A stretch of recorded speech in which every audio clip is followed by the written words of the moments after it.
Hola, ahora mismo en vuestra pantalla hay dos imágenes de dos animales que conocéis, son dos gorriones, unos animales que no son muy familiares. Si os fijáis, su aspecto no es exactamente el mismo, uno de los individuos tiene características más llamativas, no excesivamente llamativas, pero un poco más llamativas, tiene una pechera marcada en negro, tiene un antifaz rojo en el rostro. El otro individuo pues tiene un color más pardo, más de camuflaje, más de esconderse. En este caso, el individuo más colorido es el macho y el individuo menos colorido es la hembra. Esto es algo en lo que normalmente no prestamos atención porque es más o menos corriente, pero en general, en la mayor parte de las especies de animales, los machos tienen un aspecto, las hembras tienen un aspecto diferente. Los machos tienen unas características, las hembras tienen unas características diferentes. Y esto, si lo piensas atentamente, no deja de ser extraño porque los dos individuos siguen siendo de la misma especie, los dos individuos se enfrentan a los mismos problemas en su vida. Las características que tenemos los individuos dependen básicamente de cómo las fuerzas evolutivas modelan nuestros caracteres, modelan nuestro aspecto, modelan nuestro comportamiento. ¿Cómo lo modelan? Tratando de que maximicemos el número de descendientes que dejamos. ¿Qué quiere decir esto? Pues que el aspecto del gorrión hembra y el aspecto del gorrión macho tienen que ver con características que les confieren facilidades para dejar descendencia.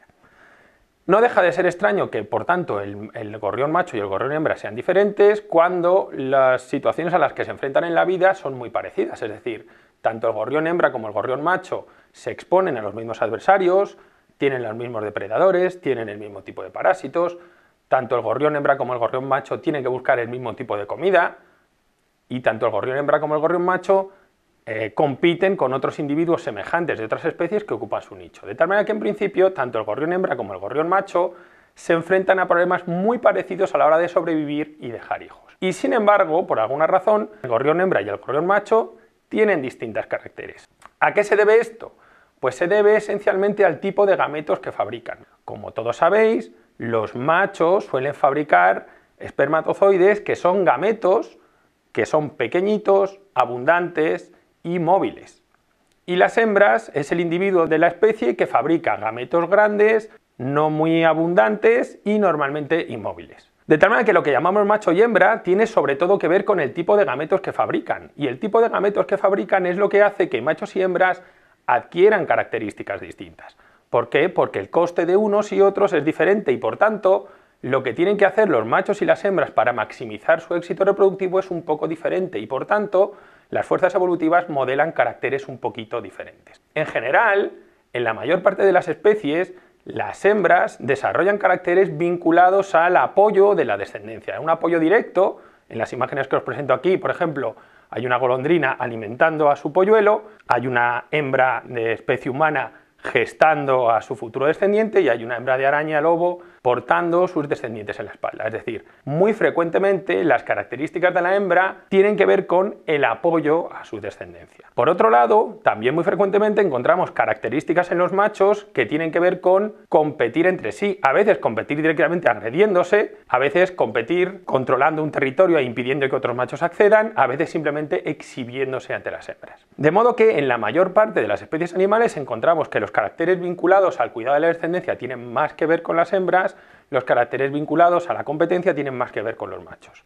¿Quiere esto decir que esto sea así en todas las especies animales? No es así en todas, pero en la mayor parte de ellas las hembras se ocupan del cuidado, la gestión, la alimentación de las crías y los machos se ocupan de competir. ¿Quiere decir esto que en una especie en que los machos compitan, las hembras no compitan? No, no quiere decir eso. A veces ocurre que hay competencia entre machos y también hay competencia entre hembras.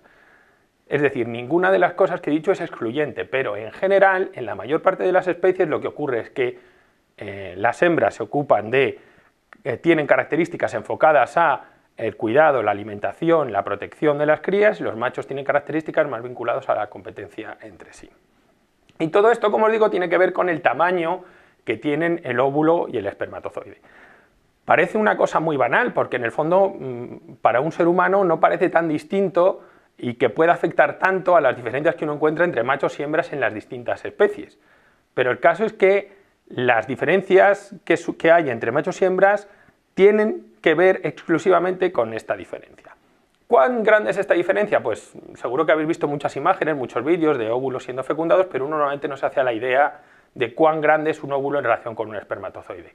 En general, un óvulo es unas 25.000 veces más grande que un espermatozoide. A veces es 10.000, a veces es 100.000, pero como media en las especies estudiadas es unas 25.000 veces, que para que os hagáis una idea es como la diferencia de tamaño entre un gorrión y un ser humano. Os he traído una imagen en que no hay un ser humano, sino que es la estatua del ángel caído del Retiro, pero podéis observar la diferencia de tamaño entre lo que sería el óvulo, que sería el ángel, y lo que sería el espermatozoide, que sería el gorrión. ¿Ocurre esto en todas las especies que tienen reproducción sexual? ¿Siempre es más grande el óvulo, siempre es más pequeño el espermatozoide? Pues la verdad es que no. Hay algunas especies con reproducción sexual, que son las tres que tenéis arriba, que el óvulo y el espermatozoide, o lo que sería el equivalente al óvulo y el espermatozoide, porque al no haber diferencia de tamaño no se les puede llamar óvulo y espermatozoide, pero básicamente que los gametos tienen el mismo tamaño, son isógamos. Los hay que se mueven, los hay que no se mueven, los hay que simplemente pertenecen a la estructura del ser vivo e intercambian material genético, pero básicamente los gametos no tienen distinto tamaño. Y por otro lado, en la parte de abajo veis varios ejemplos de anisogamia, es decir, situaciones en que hay un gameto grande, que es el que solemos llamar óvulo, y un gameto pequeño, que es el que solemos llamar espermatozoide. Eso básicamente solo es en el caso central, lo que se llama ogamia, que es el caso que nos ocupaba del gorrión, es decir, los óvulos son inmóviles y grandes, los espermatozoides son pequeños y móviles. Dentro de la anisogamia también hay versiones que no se mueven ninguno de los dos o que se mueven los dos. ¿Dónde, en qué especies de seres vivos aparecen estas características? Pues en general, las especies isógamas suelen ser especies unicelulares o de pocas células, y yo os pongo tres ejemplos de grupos de seres vivos que presentan ese tipo de reproducción, y sin embargo, anisogamia ocurre en grupos con los que tratamos más frecuentemente porque la ogamia es universal en los animales y la anisogamia con gametos inmóviles ocurre en las plantas con flores. De tal manera que, aunque hay especies de los dos tipos, con las que nosotros habitualmente más nos relacionamos, tienen que ver con diferencias muy grandes entre el tamaño del espermatozoide y el tamaño del óvulo. La pregunta es, ¿por qué ocurre que hay gametos grandes y gametos pequeños? ¿Por qué ocurre que algunos individuos fabrican solo gametos pequeñitos y otros individuos fabrican solo gametos grandes? Para explicar esto, se han postulado tres hipótesis, que por suerte no son excluyentes, es decir, pueden darse las tres a la vez.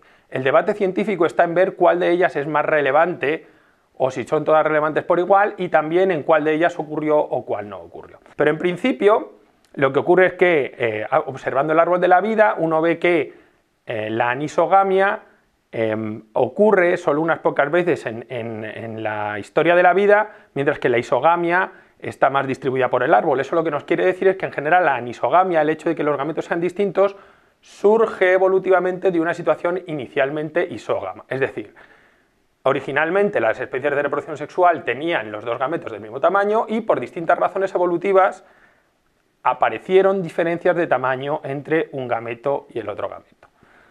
Y eso, como os digo, depende de tres hipótesis que ahora voy a pasar a explicaros. Antes de hablar de las hipótesis, tenemos que meditar un poco sobre el papel de los gametos en la reproducción. Aquí os traigo unas imágenes de pez cebra y es un proceso gradual en que los embriones fecundados hace poco pasan a ser embriones un poquito más grandes y estos dan lugar a peces. Cada una de estas estructuras circulares es un cigoto, es decir, es un óvulo fecundado, pero lo que yo quiero que os fijéis aquí es en lo siguiente. El pez que aparece al final, en todo el proceso que ha pasado desde que se produce la fecundación del óvulo hasta que el pez nace, no ha recibido ningún otro alimento que no estuviera previamente en el huevo, que no estuviera previamente en el óvulo. Es decir, de una célula inicial, la fusión de dos gametos, esta célula se va dividiendo, se va dividiendo, se va dividiendo y da lugar al final a un ser vivo. Este primer ser vivo no se alimenta, no hace nada, simplemente toda la energía que hace falta para construirse la está sacando de los elementos nutritivos que había en el gameto. Eso lo que nos quiere decir es que, en principio, cuanto más grande sea un gameto, más grande va a ser ese pececito que nazca. Es decir,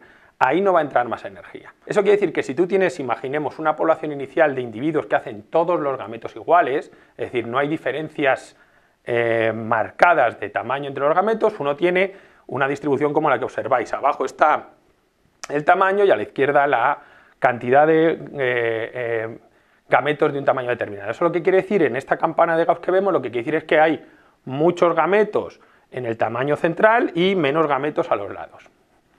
Como el hecho de que cuanto más grande es el gameto hace que el animal que nazca sea más grande, y normalmente cuanto más grande es el animal, mejor se le da luego sobrevivir, capturar su alimento, etc., lo que ocurre es que en principio en esta población en que todos los gametos tienen distinto tamaño, les va mejor a los gametos que eran más grandes. Es decir, tienden a sobrevivir mejor los peces nacidos de gametos más grandes. Eso lo que implica, si el tamaño del gameto tiene que ver con información genética que tienen los peces, es lo que implica que en la siguiente generación hay una tendencia a que los individuos vayan haciendo gametos cada vez más grandes, ¿vale? Se produce un desplazamiento de la curva de tamaño, es decir, tienden a hacerse gametos más grandes porque tienen más éxito los gametos más grandes y por tanto esos individuos nacidos de gametos grandes tienden a hacer gametos grandes. La situación que ocurre ahora, por tanto, es que a partir de estos gametos más grandes se producen individuos más eficaces que sus predecesores.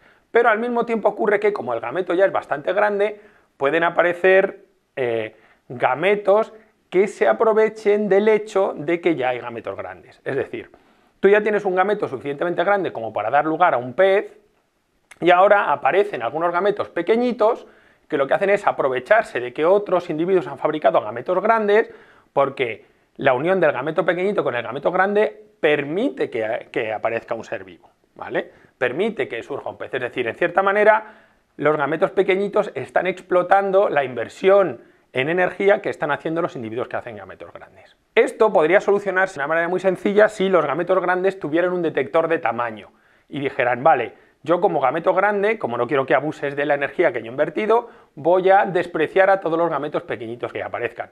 Pero esto no ocurrió en la historia de la evolución, lo que ocurrió básicamente es que como empezaron a aparecer gametos pequeños que explotaban, que había ya gametos grandes, lo que ocurría es que les iba mejor a los gametos cuanto más grandes fueran. Eso lo que hace es que si les va mejor a los individuos que hacen gametos cada vez más grandes, pues en la siguiente generación las madres van haciendo gametos cada vez más grandes, cada vez más grandes, cada vez más grandes y se produce una selección en aquella dirección.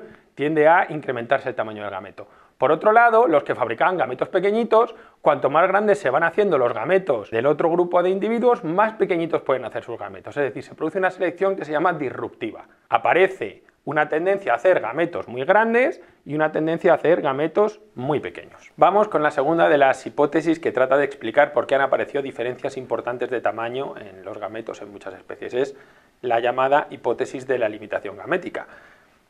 Es un nombre un poco extraño porque ya os he dicho al principio que en general los individuos que fabrican gametos pequeños fabrican muchísimos y por tanto es difícil entender a qué nos referimos con limitación. Y para eso, para que lo entendáis, quiero que veáis un vídeo que os voy a mostrar a continuación. En este vídeo lo que os estoy enseñando es una pecera de un laboratorio en que se investiga con pez cebra. Las pelotitas blancas que veis caer son los huevos de los peces hembra que han liberado encima de esa rejilla que veis. Arriba están los peces, ellos liberan sus gametos, los huevos caen hacia abajo y los machos también liberan sus espermatozoides y también, que como veis hay mucho revuelo porque están ahí todos los machos intentando liberar sus espermatozoides para que lleguen a los huevos que ya han liberado previamente las hembras, pero en lo que yo quiero que de verdad prestéis atención es que os fijéis, para empezar, en el tamaño de los huevos, y a cada uno de estos huevos tiene que llegar un objeto que es unas 25.000 veces más pequeño que él, ¿vale? Y haceros una idea del volumen enorme de agua que hay. Si esto es una pecera, imaginaros cómo puede ser la cosa en el mar. Es decir, en una situación en que se produce la fecundación externa, y la fecundación externa es anterior a la fecundación interna, es decir, cuando tú observas el árbol de la vida ves que la fecundación externa ocurre en más grupos y que la fecundación interna ocurre en menos grupos y que están todos estructurados juntos y por tanto es razonable postular que la fecundación externa ocurrió primero y de ahí se evoluciona la fecundación interna, pues en un proceso en que se produce fecundación externa lo que ocurre es que las hembras en un lugar determinado en el océano liberan una serie de huevos y los machos llegan y liberan sus espermatozoides, ¿vale? Y obviamente es un volumen enorme de líquido. De tal manera que no es tan fácil que los espermatozoides encuentren un óvulo, ¿vale? No es tan fácil porque hay mucho volumen en el que repartirse. Si vamos a una situación inicial en que los gametos no tenían diferente tamaño, en una situación en que eran isógamos, tú tienes un montón de gametos del mismo tamaño en un volumen muy grande y les cuesta encontrarse. Es razonable pensar, y en los modelos matemáticos se ven, que una fuerza evolutiva que puede llevar a intentar hacer los gametos cada vez más grandes no es tanto acumular recursos, sino ser más fácil de localizar. Es decir, un grupo de individuos de esa población se especializó en hacer gametos de mayor tamaño simplemente porque los gametos de mayor tamaño eran más fáciles de encontrar. Por otro lado, otro grupo, a lo largo del tiempo, se especializó en fabricar gametos pequeñitos muy móviles, muy rápidos, para que recorrieran mucho espacio y pudieran vigilar mucho territorio tratando de encontrar esos gametos grandes que servían de diana. Es decir, la hipótesis de la limitación gamética postula que la razón principal por qué los óvulos y los espermatozoides tienen distinto tamaño es porque hay una presión sobre los gametos para hacerlos fácilmente localizables, y eso les lleva a ser más grandes. Y ahora a continuación pues paso a exponeros la tercera de las hipótesis. Es la denominada hipótesis de los conflictos intracelulares. Es un poco más compleja que las dos anteriores y por tanto hay que hablar un poquito de biología antes. Supongo que todos sabéis que las células eucariotas tienen su información genética codificada como ADN que normalmente almacenan en el núcleo. Pero también en el citoplasma de la célula hay orgánulos nucleares, las mitocondrias, los cloroplastos, que tienen su propia información genética, ¿vale? Y esto es así en una célula completa, en una célula de un animal adulto, pero también es así en los gametos iniciales, es decir, cuando hay isogamia, los gametos isógamos son células normales y tienen su núcleo y sus cloroplastos o mitocondrias. El problema de esta situación es que normalmente para dar lugar al siguiente individuo se tiene que fusionar la información genética que está en el núcleo, es decir, para dar lugar a la siguiente generación, la información del núcleo se junta porque es necesario que esto ocurra, pero no es necesario que de ninguna manera se fusione la información genética que contienen los orgánulos que están en el citoplasma. Es decir, estas células pequeñitas, estas estructuras pequeñitas que veis en el citoplasma, no tienen por qué intercambiar información entre sí, simplemente se han fundido los genes, la información genética que va en el núcleo, pero no la información que portan estos orgánulos, que también es importante. Y eso lo que ocurre es que, en el fondo, tú aquí tengas dos poblaciones de orgánulos que están emparentadas entre sí unas con otras, pero no con las contrarias, de tal manera que lo que tienes es básicamente dos familias peleando por un territorio. Es decir, estos orgánulos pueden entrar en conflicto unos con los otros para ser los únicos que estén presentes en el individuo adulto que surja de este cigoto. Y eso, obviamente, este combate entre los orgánulos no es conveniente ni para los orgánulos ni para el individuo que tiene que nacer de la fusión de estos dos gametos. De tal manera que ante esta situación en que todas las células eucariotas tienen orgánulos, todos los orgánulos tienen ADN propio y este ADN no se fusiona con los del otro cigoto, sino que básicamente tienen que convivir dos poblaciones de orgánulos diferentes entre sí, la solución por la que se puede optar es muy sencilla. Básicamente tú tienes un gameto que aporta los orgánulos y los genes nucleares y un segundo gameto que solo aporta los genes nucleares. De tal manera que nunca se juntan los citoplasmas, nunca conviven los orgánulos, ¿vale? Simplemente hay un gameto que pasa su información nuclear al otro gameto. De hecho, esto es lo que ocurre cuando se fusionan el espermatozoide y el óvulo en la mayor parte de las especies animales, hay una transferencia exclusiva del ADN nuclear del espermatozoide al óvulo, no se transmiten las mitocondrias, ¿vale? De esta manera, el individuo que nace se evita los conflictos internos entre orgánulos, ¿vale? De tal manera que la tercera hipótesis sobre por qué surge la diferencia de tamaño es básicamente porque, dado que por conveniencia para evitar conflictos citoplasmáticos es mejor transferir que uno de los gametos solo transfiera su ADN nuclear, pues se empieza a especializar y hay un gameto que conserva, además del ADN nuclear, el citoplasma y otro gameto que solo va a pasar el ADN nuclear. Eso lo que hace es que con el paso del tiempo se optimice el tamaño de estos objetos, de tal manera que uno tiene gametos grandes que pasan las mitocondrias, en este caso los óvulos, es decir, las hembras pasan las mitocondrias, y gametos pequeños en que solo pasa el ADN del núcleo, no pasan las mitocondrias, es decir, espermatozoides, es decir, la información de las mitocondrias de los machos nunca pasa a la siguiente generación. Sea como fuere, me parece muy importante incidir en que estas tres hipótesis que os he comentado no son excluyentes, es decir, cuando uno observa la naturaleza, cuando uno observa los animales, cuando uno observa las plantas, ve que efectivamente en estas poblaciones de animales y plantas hay unos individuos especializados en producir gametos pequeños y otros individuos especializados en producir gametos grandes. Las razones por las que esto ocurre pueden ser tres: la hipótesis de la competición gamética, la hipótesis de la limitación gamética y la hipótesis de los conflictos intracelulares. Y las tres son posibles, es decir, las tres pueden estar detrás de esta explicación reforzándose las unas a las otras. El debate científico simplemente está en ver cuál es más relevante o cuál es menos relevante, pero las tres han ocurrido y las tres son posibles. De tal manera que ya tenemos gametos grandes, gametos pequeños, pero ahora hay que tratar de entender cómo el hecho de que un gameto sea pequeño, una cuestión aparentemente irrelevante porque los gametos son de por sí muy pequeñitos, llevan a que los machos tienden a tener caracteres de un tipo y las hembras tienden a tener caracteres de otro. Es decir, la siguiente pregunta que vamos a tratar de resolver es ¿por qué el hecho de que los gametos tengan distinto tamaño causa que las hembras acumulen más costes reproductivos y por tanto sus características tengan más que ver con hacer más gasto en la descendencia?